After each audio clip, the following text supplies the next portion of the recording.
何爱卿，朕意犹未尽，还有什么好玩的？对了，奴才啊，准备了一条谜，想让大家猜猜。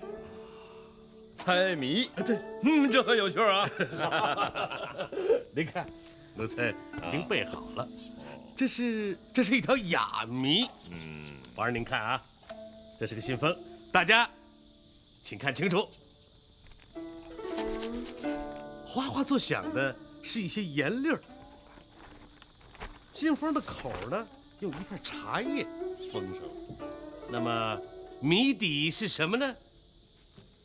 季先生，何大人，您看清了吗？这个谜不是给你猜的。怎么样，新科状元，这个谜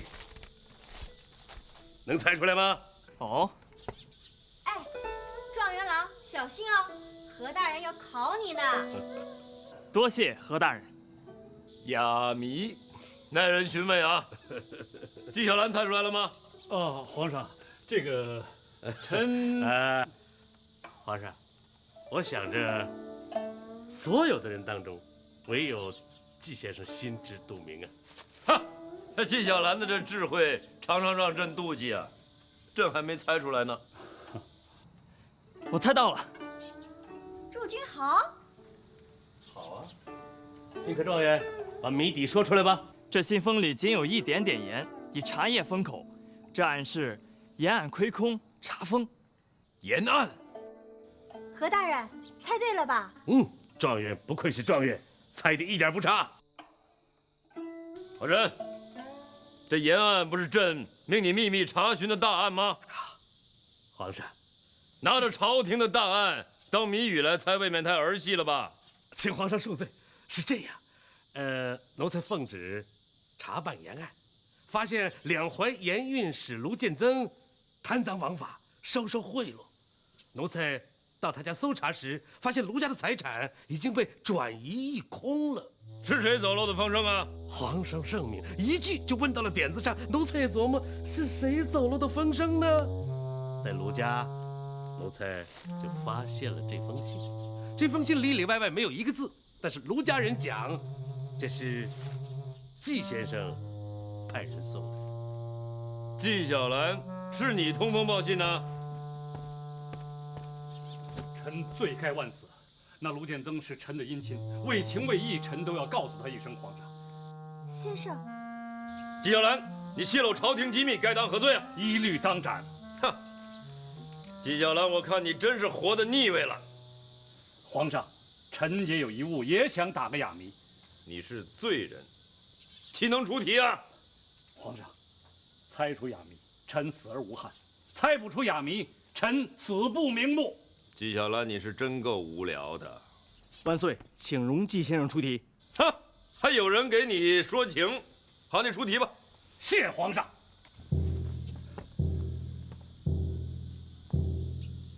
皇上，何大人家中有一幅画，臣照着描了一幅，请皇上过目。皇上，这个哑谜，臣想让榜眼来猜。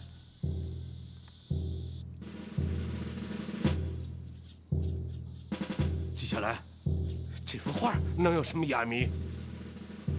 我猜出来了，这幅画的意思是……状元郎，你不能开口，这幅画只能由风生公子来猜。我猜不出来。我也猜不出来，什么意思啊？风生公子，这画的意思你已经猜出来了，对不对？我才疏学浅，哎，风生公子，你可一定要猜出来哦。小月姑娘，丰绅殷德，猜出来朕赏你，猜不出来朕就撤了你的榜眼。皇上，这就是普通的一幅画啊。阿德，你快猜啊！你总得猜出个谜底来呀！风生公子，这幅画并不深奥，以公子之智，恐怕早就心中有数了吧？我猜不出来，我情愿不做榜眼了。阿德，你何爱卿，奴才在。儿子猜不出来，老子代猜吧。奴才父代子猜，老子要能猜出来，阿德的榜眼依然能守住。谢皇上。奴才试试。这幅画画的是，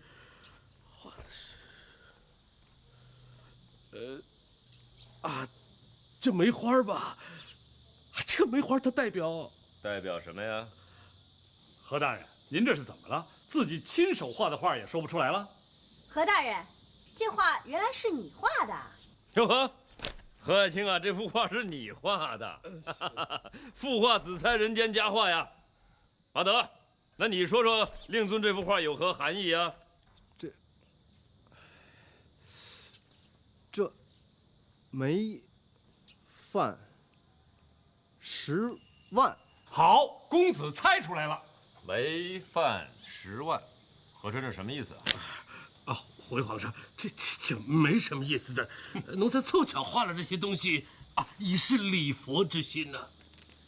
纪晓岚，你就揭开谜底吧。是，梅饭10万，每饭10万，就是每个犯人要10万。皇上，何大人这幅画是准备送给侦办严案的心腹，分明是指示他们借严案狠狠发一笔横财呀！和珅，有这回事吗？没有，断然没有的，皇上，这仅仅是一幅画，没有什么暗示的，没有啊。皇上，丰臣殷德已经看出他爹这幅画的意思，所以他宁肯失去榜眼，也不愿意戳穿此意。丰臣殷德，你说？不，我是真的猜不出来。皇上，和珅他仗着调查严案，威胁勒索，两淮盐官哪个不被他敲诈？臣的姻亲卢建增就是不愿意屈从，所以被和珅安上了罪名。和珅，有这事吗？皇上，没有的，断然没有的呀！他只是血口不仁，万岁，你得替奴才做主啊！状元郎，君豪在。你有何高见呢？臣启万岁，单凭一幅画不能入罪。状元郎，你真不愧是状元郎。治国依仗律法，执法讲究证据。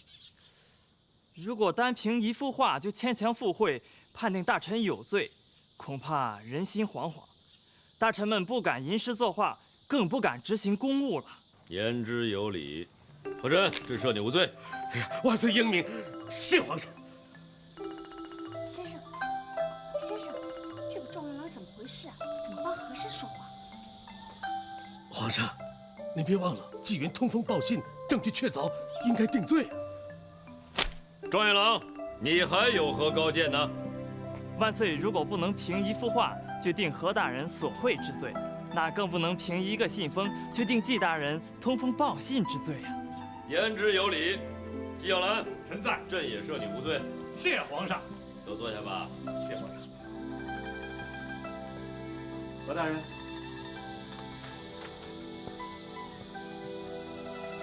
先生，这回你知道状元郎为什么替和珅说话了？知道了，状元郎最聪明了。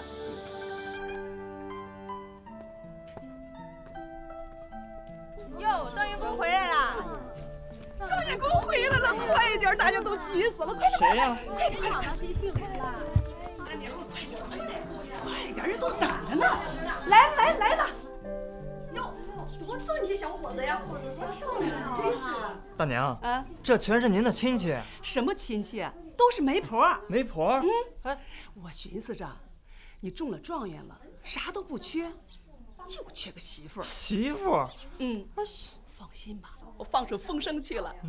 嫁妆5000两的就甭想进门来，7000两的门外候着，这1万两的才能进门来。啊？哎呀，这个小伙子，你的鼻子眼睛是眼睛了哈！10万两。你怎么知道三姑这儿？状元的家嘛，一打听就知道啦。姑娘，你是？我也是媒婆啊。你是媒婆？你刚才说什么来着？10万两？对呀，嫁妆嘛。 10万两的嫁妆，好，就是她。她是哪家的闺女啊？她就是纪大人家的闺女嘛。纪大人家的闺女，哎，叫什么名字？就叫小月啊。小月。小月，你不是媒婆，就这么说定了。小月姑娘，状元钦定了。慢着，人家女方也要考状元郎的嘛。呵，谁敢考状元啊？状元的学问那是天下第一呀！怎么，害怕啦？我哎，谁敢考？出100道题也不怕，让他考，放马过来。好啊。第一题，请状元放风筝。怎么样？我放的高不高？哎，小玉姑娘啊，你这考题在哪儿啊？傻瓜，我是救你的。救我？对啊，要不然你还被那帮媒婆包围着呢。哦，多谢姑娘仗义相救。你来吧。我是状元啊，满山遍野的跑，成何体统啊？那好，那我不管你了啊。嘿。哎，等一等。来，你拿着，高一点。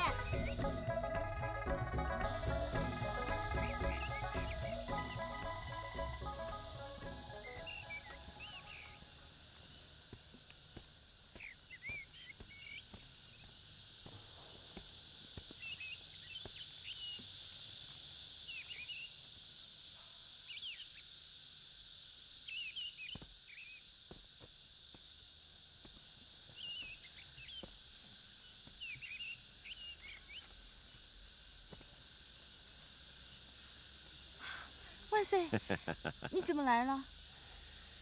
朕害了你，朕怎么能忍心把你一个人丢那儿呢？可是，万一有人看到你在这里，就不得了了耶！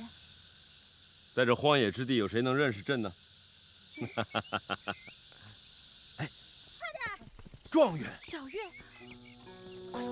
你好，快掉了。走。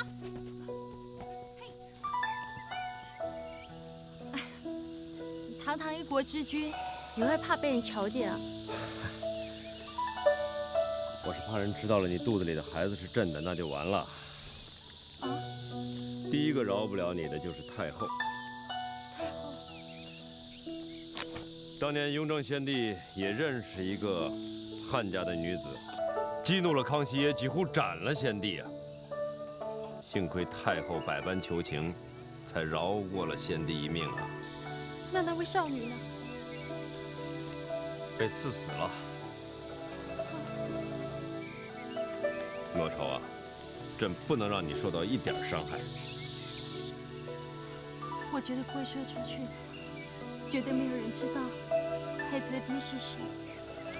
如此一来，你一个女孩子家要背负多少骂名，你知道吗？莫愁不怕，你不怕，我怕。万岁，你怕什么？我怕你成为第二个白娘子。万岁放心，倘若我生下孩子，我绝对不会告诉他的爹是谁的。莫愁，孩子是无辜的。我会带他归隐山林，渔樵耕织的，做一个与世无争的布衣百姓。朕贵为一国之君，却没有能力保护自己心爱的女人，朕是心里有愧啊。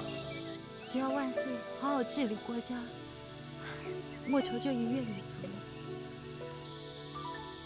莫愁，万岁，快点，要掉下来了！阿姐，小月，小月，你找我有事吗？啊，吾皇。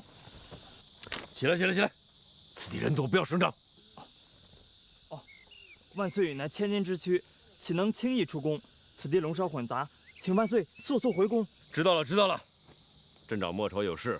你找阿姐？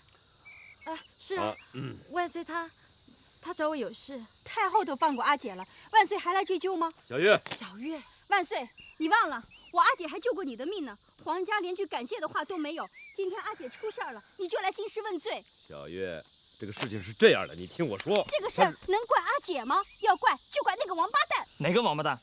就是害得我阿姐大肚子那个王八蛋。对，骂得好。小月，小月，你骂人骂得很厉害啊！男子汉大丈夫，敢做敢当。阿姐出事了，她躲得连影都没有，这不是缩头乌龟是什么？无耻之极，请万岁降旨，为天下女子讨回公道。这儿没你事儿。小月，你们回去。阿姐，我们走。不，万岁。莫愁，你回去好好养养身子吧。阿姐，我们走。万岁，万岁！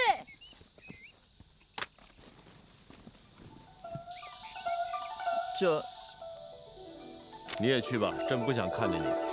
君好遵旨。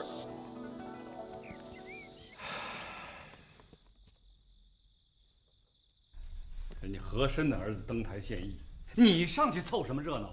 好好一个琼林宴，让你给搅得天翻地覆的。我就是看不惯和珅那样嘛。和珅的儿子有什么了不起的？我就是让他们看看纪晓岚的女儿怎么样。纪晓岚的女儿，谁呀？你？对啊，干爹。对呀，这。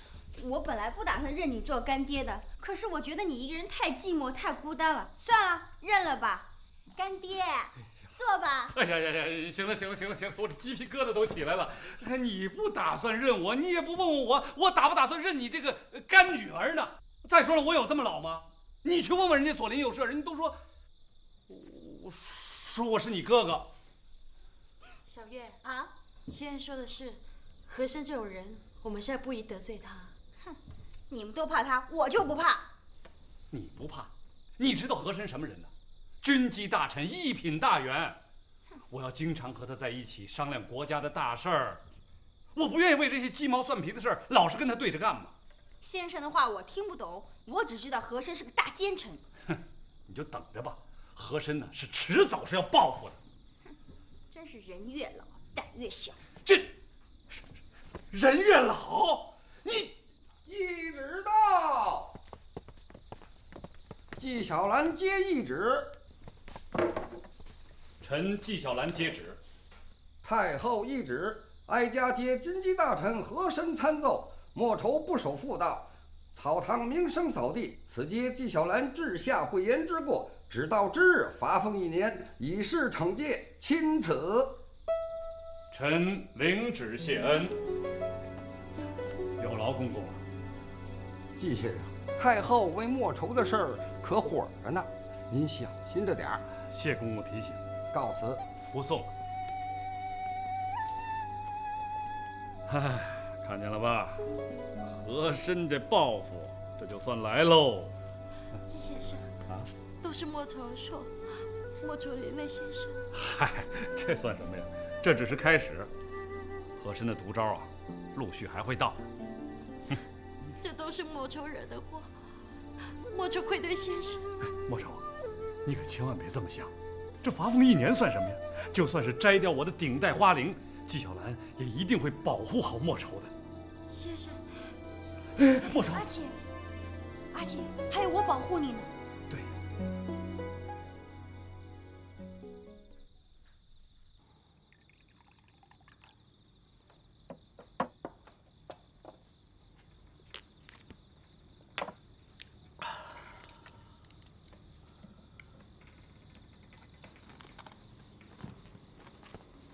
爹，阿德呀，怎么还没睡啊？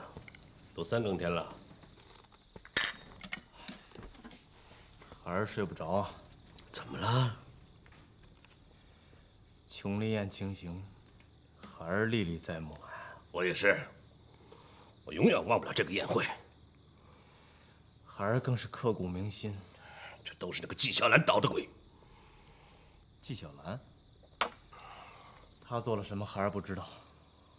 孩儿只关心杜小月。对，那个杜小月身后就是纪晓岚在指使。爹，孩儿忘不了杜小月。对，我也忘不了，还有那个纪晓岚。爹，那你得为我做主。你放心，孩子，爹一定要让他们粉身碎骨，否则我枉为儿父。粉身碎骨？不，爹，不是那意思。看来我儿心软呐。行，咱不让他粉身碎骨，咱让他充军千里，行不？不，爹，您在说什么呀？爹得为你出这口气啊。不是爹，孩儿，我是想娶杜小月。你刚才说什么？娶杜小月啊？娶杜小月？啊？哎呦，她在皇上给你如此难堪，你还要娶她？真是的！孩儿正愁一个人献艺不好看，这杜小月肯陪孩儿共舞，孩儿很感激她呢。还感激她？你知不知道她是纪晓岚的人？纪晓岚调教出来的，难怪如此清新脱俗。还脱俗？那个杜小月整个是俗人一个，俗不可耐，斗大的字不识一筐。嘿呀，亏你说得出口！你要讨一个不识字的媳妇啊？何家能让他这样的人进来？爹，没关系，过门之后孩儿可以教小月识字啊。你真是荒唐啊！哎，我儿子正要娶纪晓岚那辈的人，这满朝文武听见这件事，不得笑话死你老爸呀！真是。爹，孩儿正想接这门亲事，让爹爹与纪先生重修旧好。哎呀，大人的事用不着你们这些孩子越俎代庖。爹，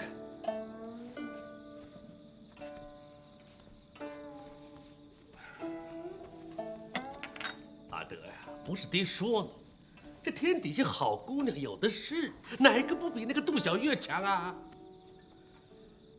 啊，对了，太后现在正张罗着给18格格寻个驸马呢。18格格啊，这关我什么事儿？哎，你想啊，咱要是攀了这门亲，哎，你可就是驸马郎了。驸马？那多荣耀啊！傻小子，你不知道，多少王公贵胄都想攀这门亲呢。你爹整日就找机会陪着太后，还不是为你做这篇文章？爹，孩儿还是喜欢小月。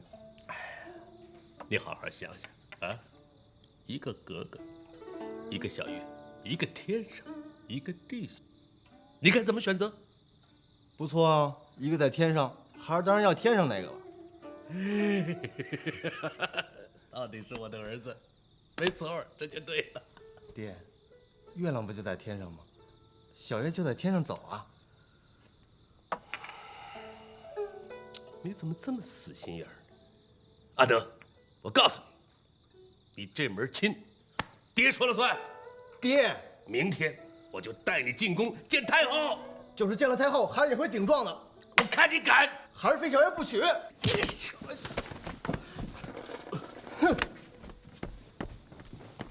阿德，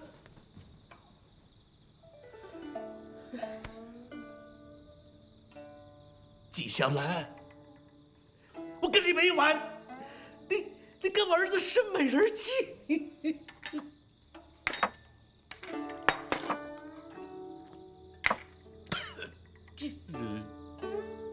举杯邀明月，对影成三人。状元公，大娘，教君好好。那怎么行？你是状元，是天上文曲星下凡的，谁敢不敬？那天上要打雷的。大娘，教君好。好，好，好，叫君豪。哎，我说君豪，你那事儿是怎么定的？定什么定啊？小月呀。哦，小月。你在这兜了一夜的圈子，大娘我的心啊，就跟你兜了一夜。你念了一夜的诗，哪一个句子上没有一个月字？大娘的耳朵都听出讲子来了。大娘，我忘不了小月。我也忘不了啊，那10万两的嫁妆啊！你们俩要是这么一成亲啊，大娘我这一辈子就不愁了。行了，大娘我心里有数了。哎，你有什么数了？大娘我出马，小月就是你的人了。真的啊？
阿德，怎么在这自斟自饮呢？我心烦。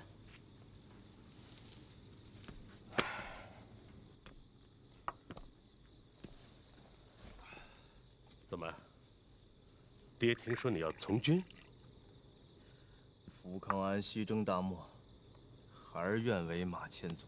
哎呀，我的傻儿子，你知道不知道？西征大漠那是九死一生。反正孩儿已经死了，何惧马个果实？不许胡说八道！什么死不死的？爹，哀莫大于心死，孩儿之心已经死了。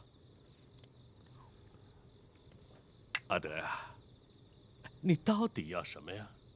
小月，除了小月，爹什么都可以给你。除了小月，孩儿什么也不要。看来你是诚心，让你老爹去求那个纪晓岚了。孩儿不孝，让爹爹为难了。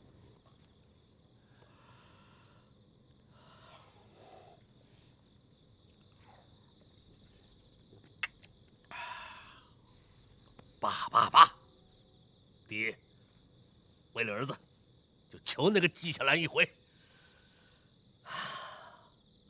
活出我这张老脸不要。爹只问你一句：你是真心的爱着那个杜小月？爹，没有杜小月，孩儿情愿战死沙场。好，那明儿我就去提亲。爹。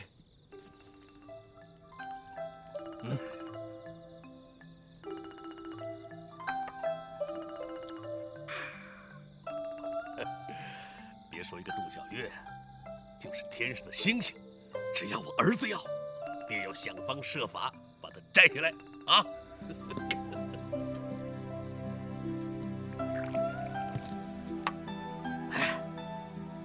预祝老爹此行成功。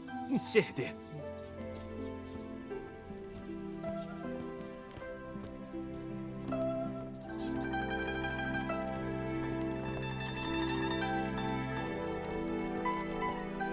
落将。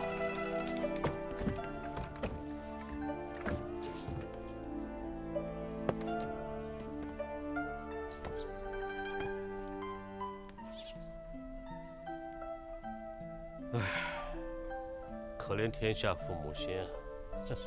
为了儿子的亲事，我得来求这个冤家对头。报应啊！哎，这位大哥，这位大哥，一位姓纪的是不是住在这儿？你找纪晓岚呢？哎，没错，就他呀。对，他就住这儿。哎，你也找他？啊，是的。纪先生，纪晓岚居然有这种朋友，哎，看来三教九流他是无所不交啊。进去。纪先生，哎，你谁呀？你是纪先生吧？我一眼就看出来了，这是小见面礼，您别见笑。不，哎，这是邻居老王养的，我坐夜偷的。不是啊，是我去买的。您收拾。您谁呀您？我是那个三姑啊。哟，什么风把您给吹来了？纪先生，我是为小月的事而来。哎呦，说起来真是抱歉，我正想为小月的事儿哪天登门负荆请，负荆请罪呢。哪里，我不是为那件事来的，我是来府上提亲的。提亲？提亲？啊，是这样，我们家阿德看上小月了，这不逼着他爹提亲来了。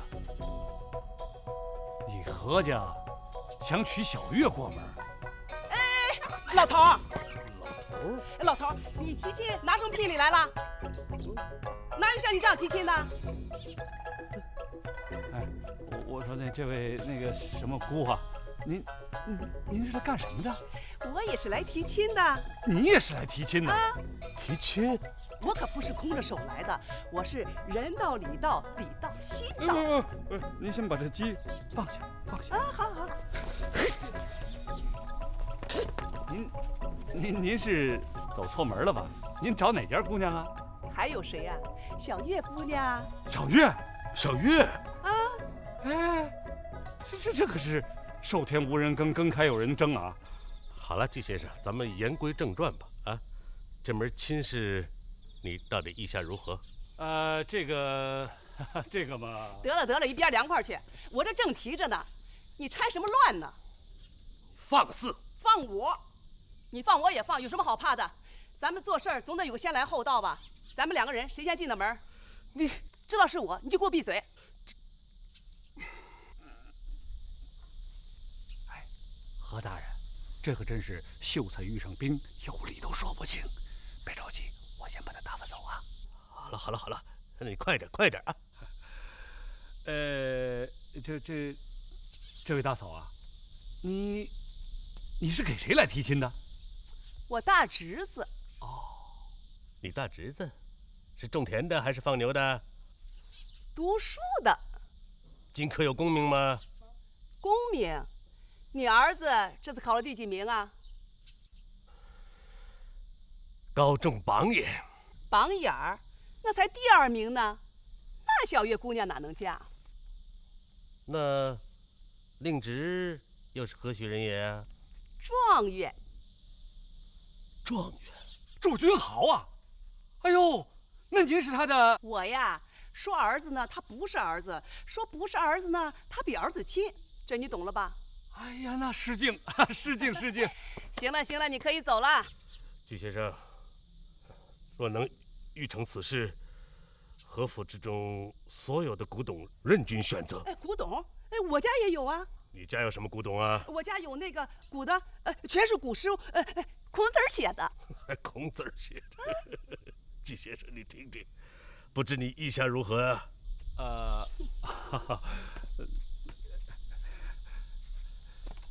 何大人呢？在季云眼中，小月如同女儿一般珍贵，什么样的文物也不能与她相比啊！对不起，季先生，算是何某失言了。小月乃无价之宝，不该用俗物来玷污这个名字。不过，季先生啊，我们家阿德为了小月，他居然要去从军，所以务必求先生成全此事。真的呀？真的。哎呀，阿德这孩子还真是个多情的种子。季先生，我跟你说，有多少好人家想嫁给我们君豪，门口都排着长队呢。你得抓紧时间，过了这村就没这地儿了。对，好，抓紧时间。季先生，你得好好想想，小月如果嫁入这样的人家，能有好日子过吗？哎，何大人，这您可别误会啊。小月的脾气您是知道的，她自个儿的终身大事我做不了主。你做不了主，我做得了主。就冲咱俩这名字，他能没有缘分吗？那请问您的尊姓大名啊？你叫纪晓岚，那我叫陶小兰。哦，咱俩都是小兰，这人不亲，他名字亲啊。何大人听见了吧？现在是2个小兰。是，听见了，这一个就够我受的了。季先生，2门亲事高下立判，何去何从？不必犹豫了吧？何大人，您看这鱼和熊掌，他如何选择？季先生，你居然拿何某与这村妇相提并论。何大人，其实啊，我是挺喜欢阿德的。真的？真的呀，阿德这孩子正直、善良、朴实，这点可不像你。听先生的口气，你不反对小月和阿德？还有我们家君豪呢。你看，要不这样吧，年轻人的事儿，让他们自个儿去决定，好不好？也好。谁怕谁呀？谁能跟我们家君豪比呀？那榜眼儿哪能比得过状元？好，那我去叫小月啊。小月啊！先生！哎呀，什么事儿啊？又大惊小怪的。阿姐不见了。什么？莫愁不见了？我以为什么事儿呢？莫愁去上香了，明天就回来啊。哦，对了，小月，看见了没有？提亲的可都来了，嘿嘿，你自个儿看着办吧啊。提亲的？小月姑娘，你好啊！三姑，哟，你来了，我给你泡茶去。小月，你就是那天给自己提亲那个小月吧？这门亲事啊，就这么定了。老头啊，你没戏唱了，人家看上我们家状元了，还给自己做的媒。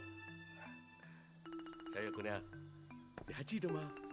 在琼林宴上，我们家阿德和你过招。哎呀，从此之后，我们阿德的心里就再也放不下你了。所以我这次来，啊，那个风声英德啊，我也蛮喜欢的。你喜欢我们家阿德？小月姑娘，我们家君豪是状元，他家儿子才是老二。哎呀，这可真是中了我们家先生那句话，鱼和猪蹄实在是太难挑了。那是鱼与熊掌。都是蹄子差不多嘛。行了行了，不用挑了。那状元就是熊掌，那个榜眼就猪蹄儿。怎么能这么讲话呢？状元出身寒微，我儿出身公卿，谁是长谁是第一。小月姑娘，你心里自然有数，大主意你自己拿啊。哎，我有主意了。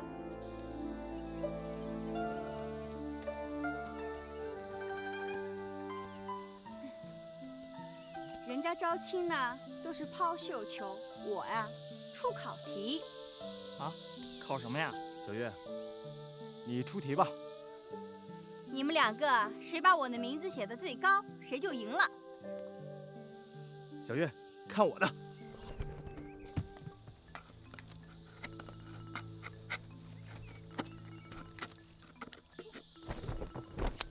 小月，看，谁能比我高？不错。哎，祝君豪呢？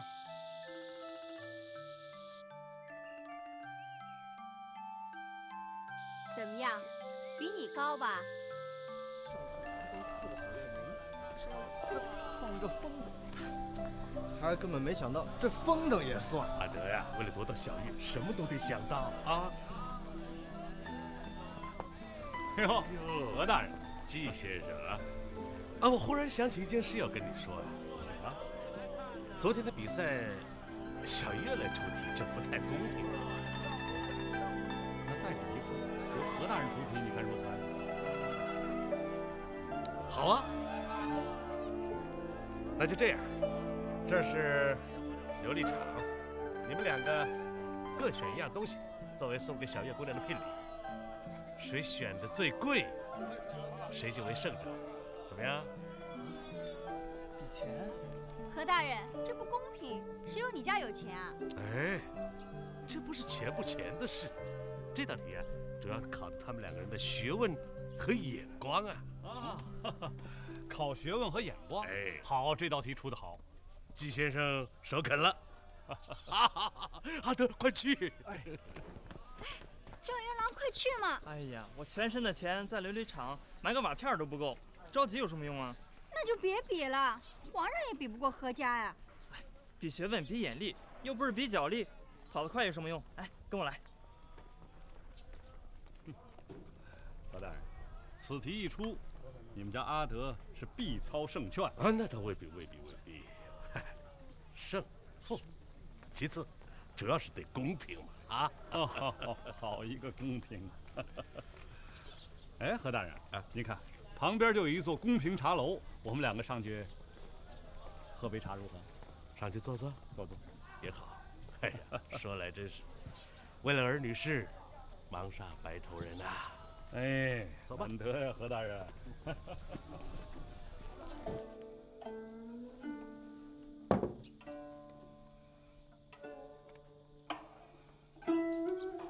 有没有更贵更好的？更贵更好的有，您等。公子，您看看这个，此乃宋代官窑，价值连城啊！有没有比这更贵的？更贵的？对，有。公子，您看看这个，这可是宋徽宗亲笔所画工笔花鸟，天下硕果仅存呐！好，我要啊，价值千金呐，1000金在此。哦，君豪哥，你身上到底有多少钱啊15。 15两啊！刚才那破瓷片都要50两哎。15文钱。15文钱，你买个屁嘛！能给我买块吗？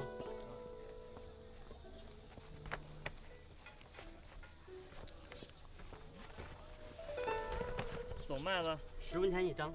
10文钱一张，便宜啊！就这破纸10文钱一张啊，你买来干嘛？总不能空手而回吗？哎，就是这张了。哎，这回啊，你输定了！就这张破纸，你想跟和珅家比啊？这幅字是宋徽宗的真迹，价值几何？价值1000金，天下没有比这更贵重的字画了。就这么一张破纸，价值1000金。比这个木拓的岳飞的《满江红》多少钱买的？10文。季先生，10文比1000金啊，孰贵孰贱，清楚了吧？哎，何大人，咱可是说好了的，年轻人的事儿咱们不掺和，让他们自个儿说。哎，好，我不说。阿德，你说。还是状元先说吧。宋徽宗的亲笔字画比岳飞的木拓印本，那当然是天差地别。小叶姑娘，这一回谁输谁赢啊？状元赢，就是状元赢。状元10文，阿德1000金，就连状元自己也说天差地别，焉能相提并论？我说不能相比，是指宋徽宗的字画不能跟岳飞的字相比。可是徽宗之字乃是真迹，岳飞之字只是印本，这真伪贵贱一目了然。可是岳飞胜过宋徽宗啊！什么？阿德，你说宋徽宗是何许人也？宋徽宗荒淫无度，宠信贪官奸臣，民不聊生。金兵南侵，他百般求和，以致中原沦陷。他是一个卖国贼。哎，说得好，那岳飞啊！季先生，你刚才怎么说我来的？听孩子们的啊！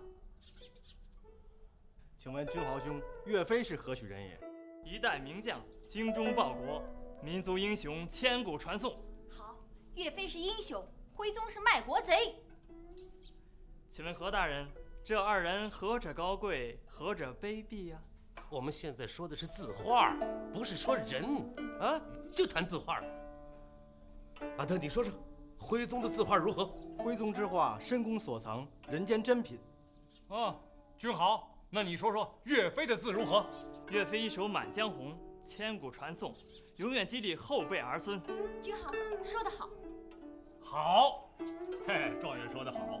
别看是10文钱买的字画，它才是价值连城的。阿德啊，价值连城，价值连城。你就凭着你那口铁齿铜牙在这胡搅蛮缠。哎，何大人，你听见了？这可是2个孩子说的。再说了，历史自有评价，公道自在人心，是不是？阿德啊，如果现在再让你重新选择，你选哪一幅啊？你一定会选岳飞的，对不对？对。品画，乃以人品取画。我取徽宗，状元取岳飞，人品已分高下。阿德甘拜下风。状元，你赢了。阿德，哎呀，阿德竟有如此的境界，何大人，你真是连儿子都不如啊你！阿德，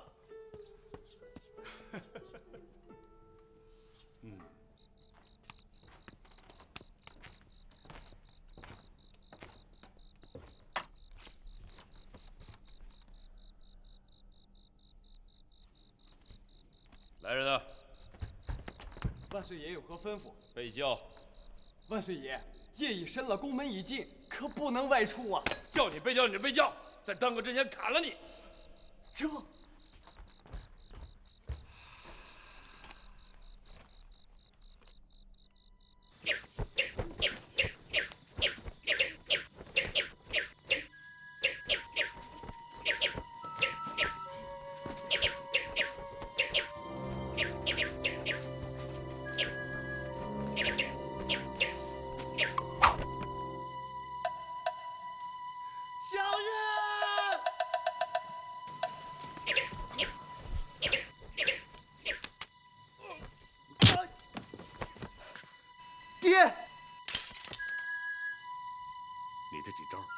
连你老爹都对付不了，还要跟别人夺享乐，歇着吧你！怎么样？是条汉子就起来，起来！对。出招，来呀！呀！爹，伤了没有？没事儿。对了，这才是丰绅殷德，这才是我和珅的儿子，永不言败，永不放弃，永远抗争。爹，可小月她……放心，只要状元郎一变心，小月不就是你的了吗？可状元对小月一往情深，他如何变心啊？他会变心的，爹会让他变心的。皇上呢？奴才不知。如此深夜，你们居然让皇上私出！皇上执意要外出，奴才我不敢阻拦呀。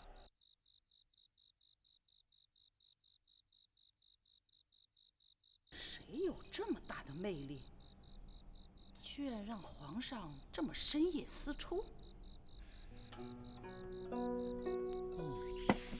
哎，又上来一坛子，好。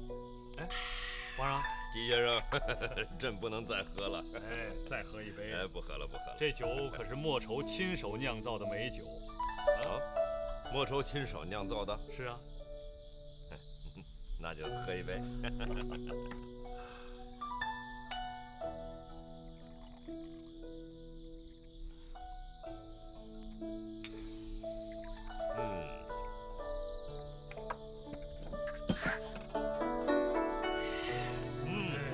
好酒，好酒，再来一杯。哦，再来一杯。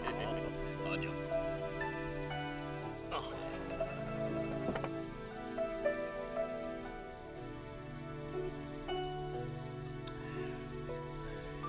抽刀断水，水更流；借酒浇愁，愁更愁哦。哎，纪晓岚，你跟朕喝酒高兴还来不及的，愁从何来呀？万岁，并非为纪晓岚而来。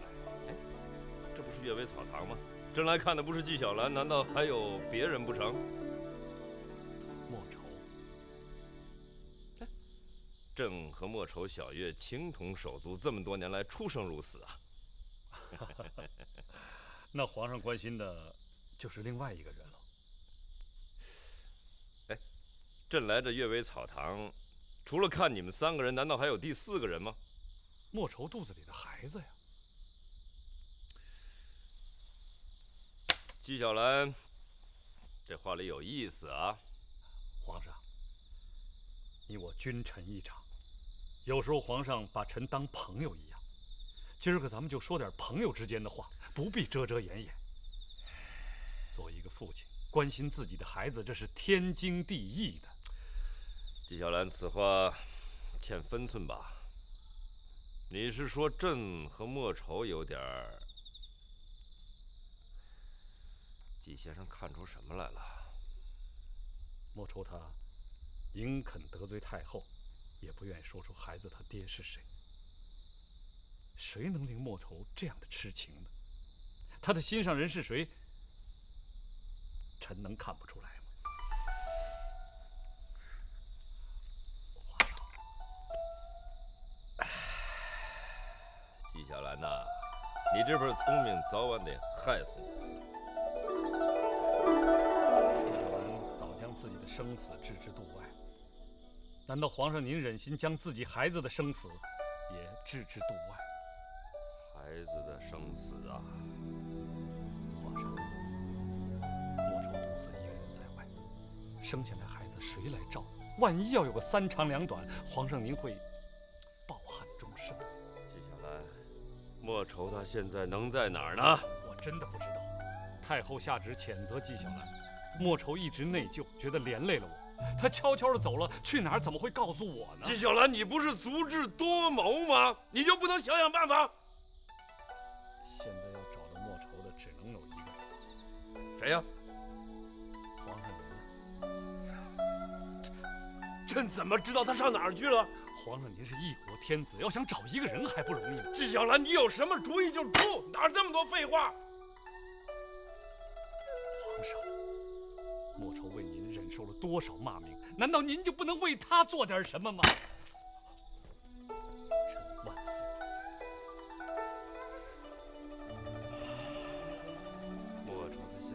在哪儿呢？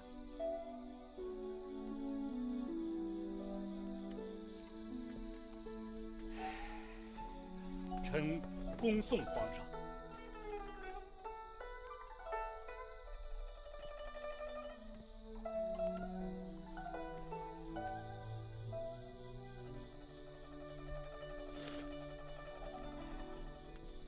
纪晓岚，起来。你我是君臣，也是朋友。今儿晚上你说的话，朕都听进去了。早歇着吧。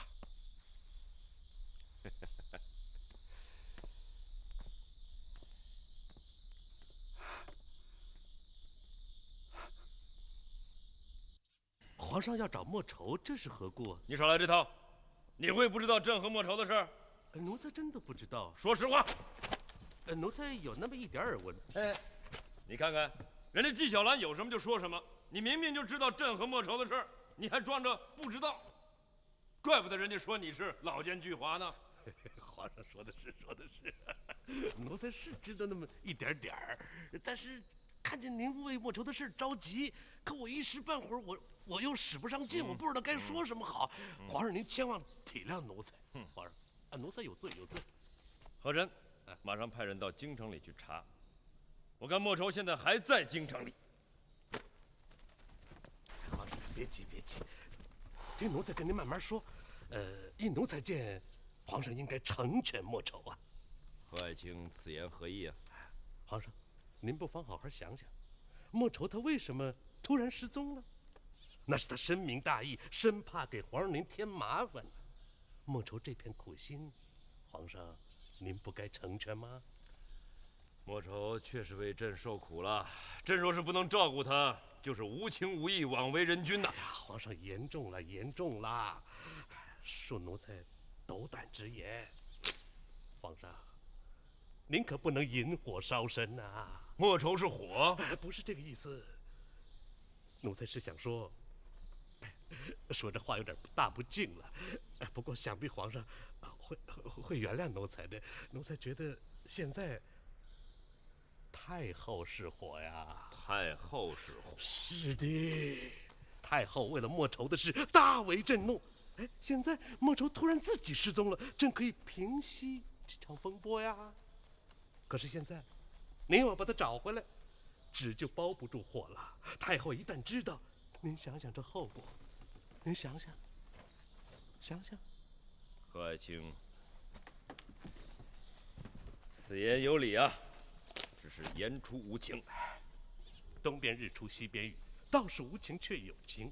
从现在看，似乎是对莫愁无情；从长远计，正是对莫愁有情啊！万岁！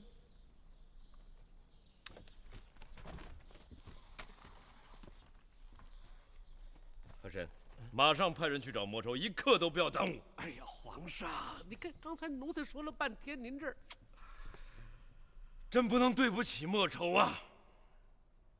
太后驾到！我来了。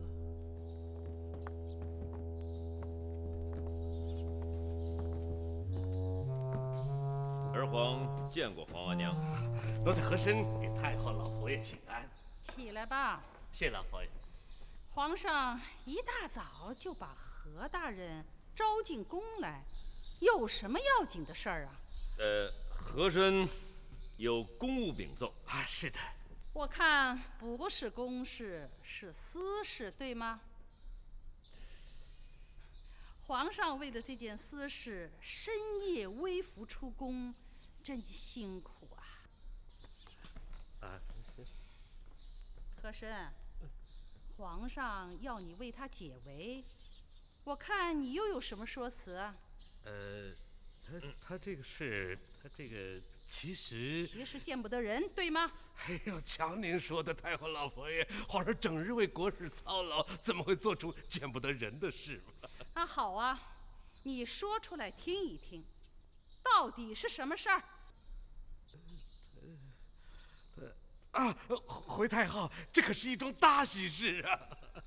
喜从何来呀？他是这样皇上要为18格格选驸马了。 18格格，此乃18格格终身大事，所以皇上跟奴才小心翼翼、仔细挑选，没敢惊动太后。是这样吗，皇上？是这样，是这样。18格格长大了。那皇上心中有什么人选呢？那个驸马。驸马就是金科状元祝君豪啊，他一表人才，学问又好，实乃驸马不二人选呢。是他吗？是他，是他。祝君豪，不错，年少有为，哀家也喜欢他。太后真好眼力。何爱卿，奴才在，快去提亲吧，可别耽误了。这，万岁放心，奴才一定不辱您的使命。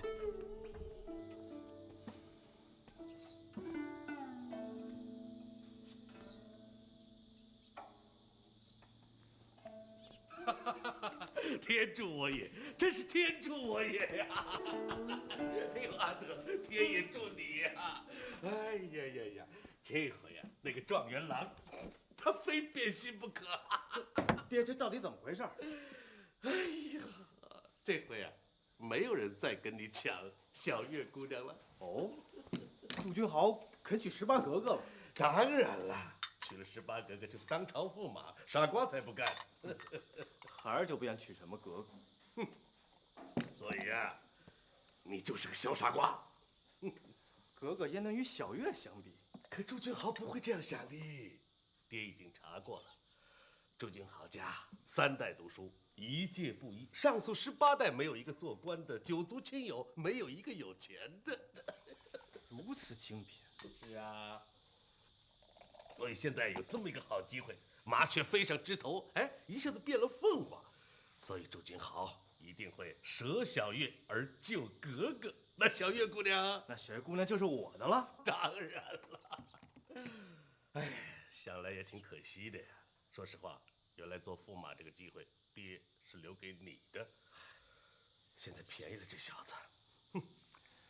孩儿有了小月，胜过做驸马。嘿，阿德啊，你怎么一点不像我和珅的儿子？真是的。哎，搁这儿，别碰伤了啊！这可是我们家状元呢，碰伤了没得赔的。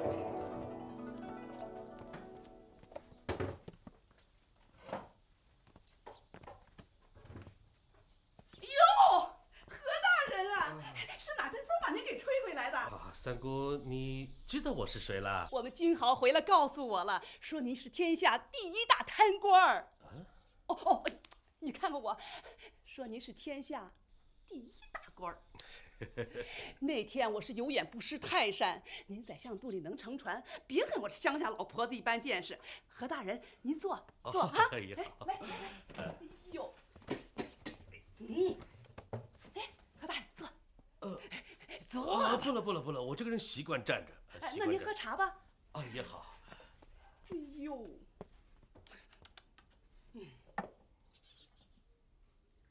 来，何大人喝茶。哦不，我这个人从不喝茶。谢了三姑，好了。你可真是清官啊！人人都说和珅是贪官，您看您到了我家，连一口水都不喝，清廉啊，比那包青天呢还清啊！好了，三姑，祝君豪呢？嗨，他一大早啊就去拜会他那几个恩师去了。哦，你要有事儿啊，我找他去啊。不了，我跟你说也一样。实不相瞒，三姑，我是来提亲的。哎呦，你就别提那码事儿了。那天啊，我真犯浑，竟然跟老爷您啊争着提亲。何大人，冒犯您了。实在话，我的确是来提亲的。有人看上你家状元郎啦。啊，不行，我们君豪看上小月了，那就是天仙来了，他也不动心啊。天仙都不动心啊？那要是格格呢？格格？皇上的18格格。18格格？我捡到那个风筝就是他的。对呀，18格格可是太后和皇上最亲最疼的心肝宝贝儿，人家看上你家祝君豪了，这是天大的面子。可惜君豪居然看上小月姑娘了，这事儿就没戏了。别说了，别说了，就是那小月姑娘，她一片单相思。我们君豪也没那么喜欢她，还不是就是有10万两银子。小月有10万两银子？是啊，后来我一打听，连10两都没有，真穷啊！你看那继父，就那几间破草房，我呢真不愿意呢。啊，二三姑，你知道18格格有多少嫁妆吗？有多少？何止1000万两啊！哎呦，她是太后和皇上的掌上明珠。哎，真要是嫁给了君豪，三姑，你跟皇上就是亲家了，你就是驸马娘。我就是驸马娘了。行了，何大人，这门亲事就这么定了，就是18格格了。定了，定了。那我不用跟君豪说了。放心了。状元得听我的呀！那好，那一切就拜托三姑了。拜托您了，何大人。咱们走。哎，那家具什么木的？榆木包铜，全给我扔了啊！全扔了？是啊，换成酸枝木包金的。哎呦，三姑好大手笔啊！开玩笑，驸马哎，咱们不能太寒酸了。哎，状元郎，来看看这风筝上的诗写得如何？纸花如雪满天飞，娇女秋千打四围。五色罗裙风摆动，好将蝴蝶斗春归。好诗，好诗啊，先生。好诗，哎，好诗可不是我写的啊。哎，状元郎啊，你说这诗出自于何人之手啊？先生，你这不是故意刁难人吗？啊，这是谁写的诗？谁看得出来啊？哎，小月。怎么着了？啊，还没过门就开始偏袒状元郎了，是不是？哈，如果君豪没猜错，此诗的作者是郑板桥。猜对了。对，猜对了。开玩笑，人家是状元。大清朝诗人，君豪只佩服郑板桥一人。你不佩服我们家先生啊？先生文才盖天地，作诗比起郑板桥来，却少了一份天资。祝君豪，别以为你是状元一步登天了。你敢骂我们家先生，我不理你了。哎，你说得好啊！我纪晓岚这么多年来，从来没有听到这么真诚的评价。好，我也知道，我现在一天到晚跟着皇上做的那些诗，应该说全是一些拍马屁的打油诗，哪能像郑板桥一样？不为5斗米折腰，挂冠而去那份潇洒。学生放肆了。君豪，君豪，哎呦，君豪，快回家，快回家！大娘，家里出事了？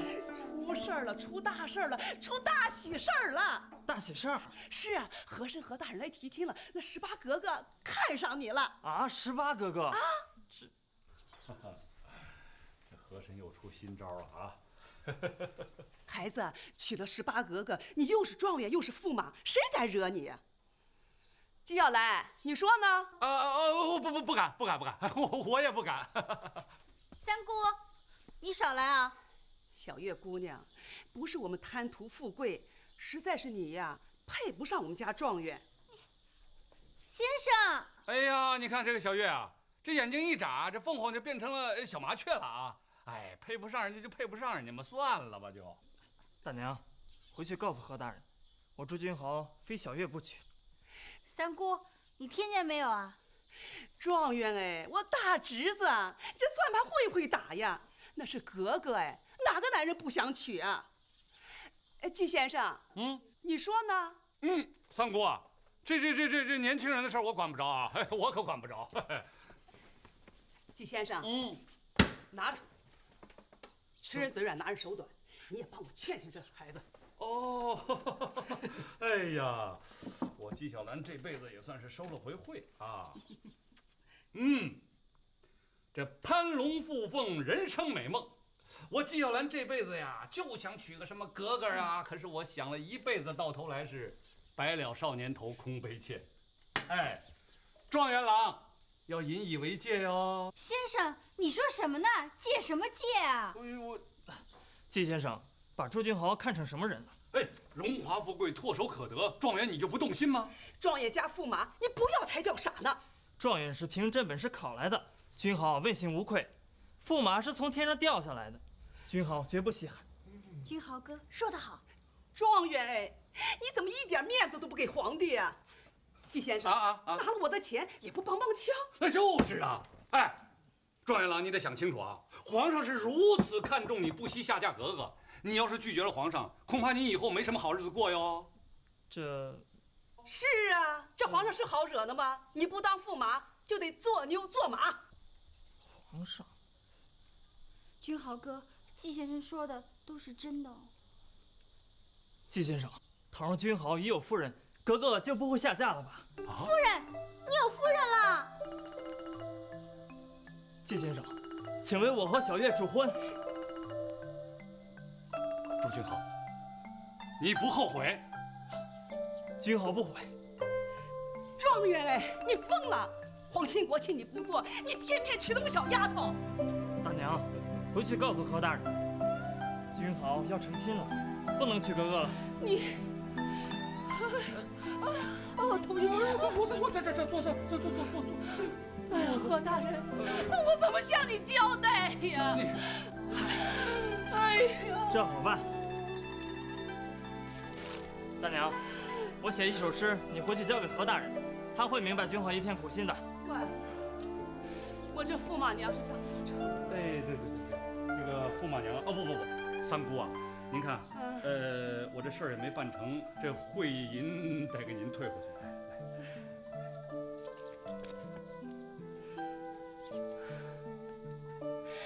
天大的富贵你扔了，你多傻呀你！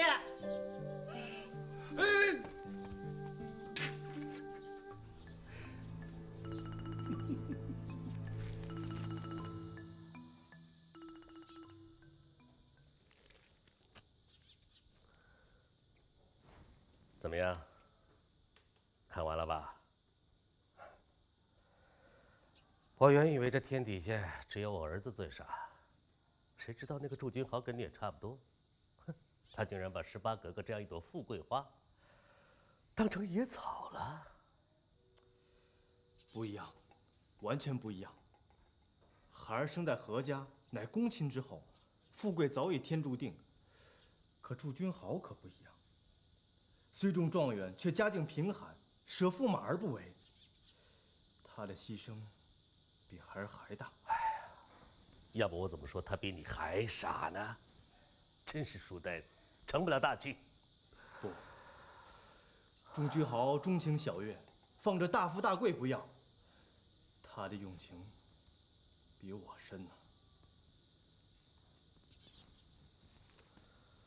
儿子，爹得告诉你，纪晓岚已经答应小月许配给祝君豪了。啊？小月要出嫁了？阿德，别难过，这没什么啊，姻缘自有天定。你和小月就是没缘了，天涯何处无芳草。爹，没有小月，孩儿生不如死。阿德，你胡说些什么呀你呀？儿是意思，这苟延残喘有什么意思？阿德，你千万不要想不开，别这样啊！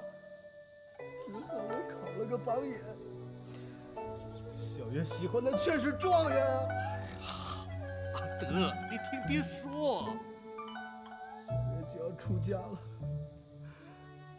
她要嫁给状元了，这我恨呐！你恨什么呀，孩子？我恨我青灯之下为什么不多读一页书？我恨我不能效法古人悬梁刺股，只有今日之败，惭愧啊！孩子，别这么想，考中一个榜眼已经是很难得了。孩儿学艺不精，怨不得别人。今生得不到小月，来世孩儿定要发奋读书，考不中状元，孩儿誓不为人。哎呀，孩子啊，什么来世啊？啊，哪有什么来世？一个聪明人要争就争今世，孩子。今世，孩儿已经绝望。阿德，阿德，坐，别这么想，别这么想。有希望的，一定会有希望的。阿德，爹向你保证，小月一定是你的，一定会是你的啊，孩子。来不及了，爹，她要出嫁了。她嫁不了，她嫁不了的。爹，这，你听我说，小月姑娘嫁的是状元郎。只要祝君豪这个状元当不成，小月就不会嫁给他了。爹，这状元是皇上亲封，这谁能推翻呀？谁封的，谁就能推翻呐？爹，你在说什么呀？阿德，你放心，周君豪这个状元当不成了，小月姑娘一定会是咱何家的人，会的。这怎么可能啊，爹？可能的，天底下没有我和珅办不成的事，尤其是为我的儿子。阿德，祝君豪竟敢拒婚！是皇上，奴才也没有想到这位状元郎如此心高气傲，奴才百般相劝，还遭他一顿辱骂。十八哥哥哪点配不上他呀？说的是哦，更有甚者，他回绝奴才时还写了这样一首诗，您看：吾本低仙下凡界，笑看桃李开又谢。口气不小，是把自己比作李白呀。尤其这句，啊，笑看桃李，简直十分恶毒了。哦，这明摆着是影射18格格，李字18子吗？笑看桃李开又谢。是啊，这不是在讽刺18格格韶华已逝，配不上他吗？笑看，笑看。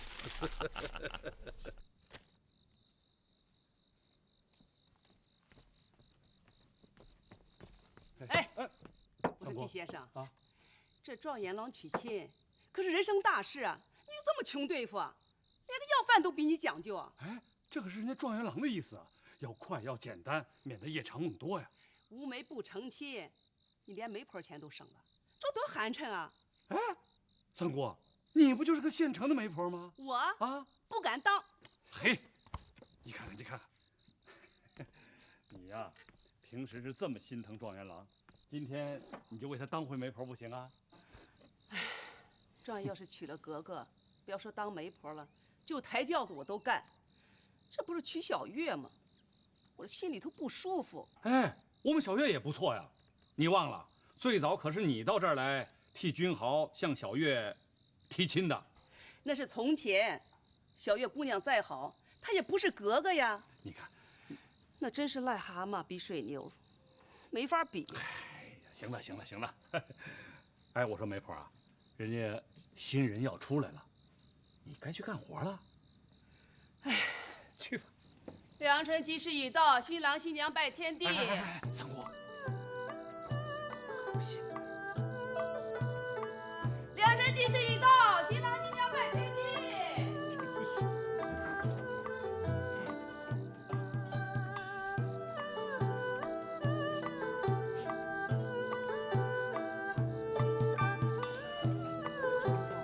你可仔细，这天地一拜，后就来不及了。大娘，能得小月为妻，君豪今生今世永不后悔。我也不悔。你当然不后悔了，你嫁了个状元，小丫鬟变成状元夫人，你有什么好后悔的？我这驸马娘飞了，我才后悔呢。嘿嘿，媒婆啊，该拜天地了。哎，来来，哎，新人拜天地，来来，快点快点，君豪，来，站好了。哎，小月。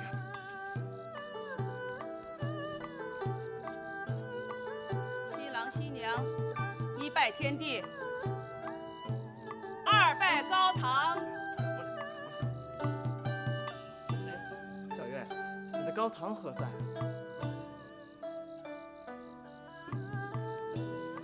小月是孤儿，先生如我父。啊？先生。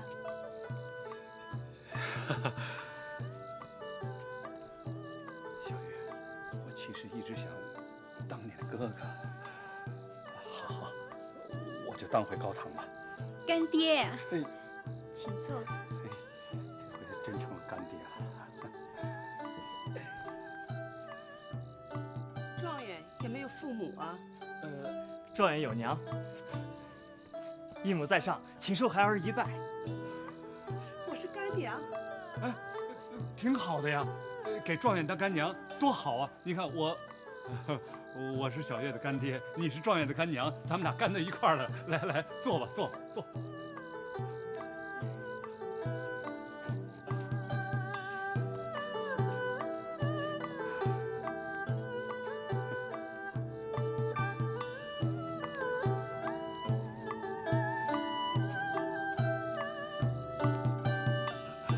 二拜高堂。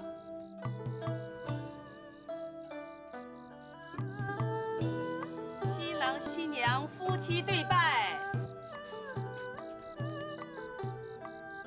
哎，孩子，你这一拜下去，你们就成了真的夫妻了。你可得思前想后，打好算盘啊！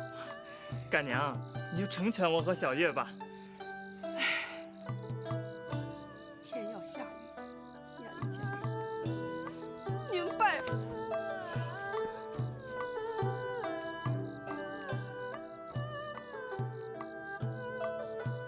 行了，别看了。一会儿回洞房，有的是时间看，快拜吧。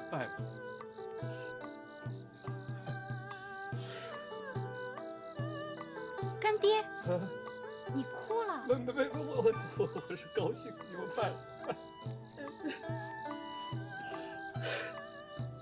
圣旨到。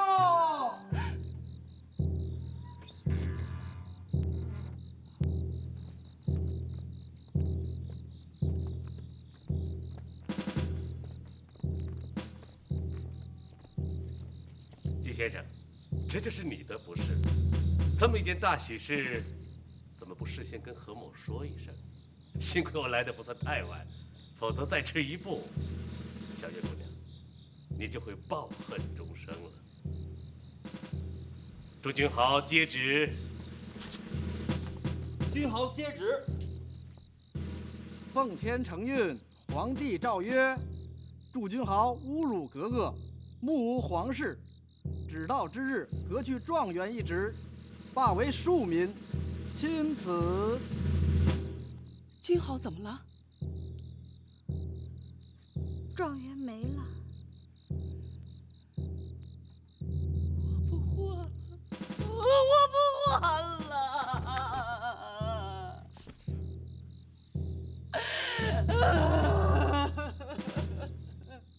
祝君豪还不领旨吗？祝君豪，听见没有？领旨谢恩。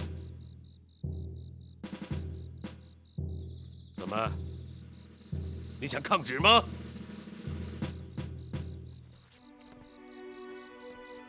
哈哈哈哈！谢恩，谢主隆恩啊！你疯了！谢主隆恩啊！小月，君豪现在已经不是状元，你还愿意嫁给他吗？君豪哥，我们还差一半。三姑，快喊夫妻对拜啊！小月，新郎新娘夫妻对拜。君豪哥，我们拜吧。小月姑娘，我们君豪不是状元了，你还愿意吗？愿意，我愿意。他就是乞丐，我也愿意。小月，相公，小月先拜了。好，君豪，小月已经拜了，你快回礼也就礼成了。君豪，快拜呀！相公，祝君豪，你现在是一介布衣，一无所有，你靠什么来娶小月呀？君豪，你可不能辜负了小月的一片心的。君豪哥，小月姑娘，皇上另有旨，风声阴德已经递补状元了。朱君豪，你这个自私自利的小人，你害了自己不算，还要连累小月姑娘吗？相公。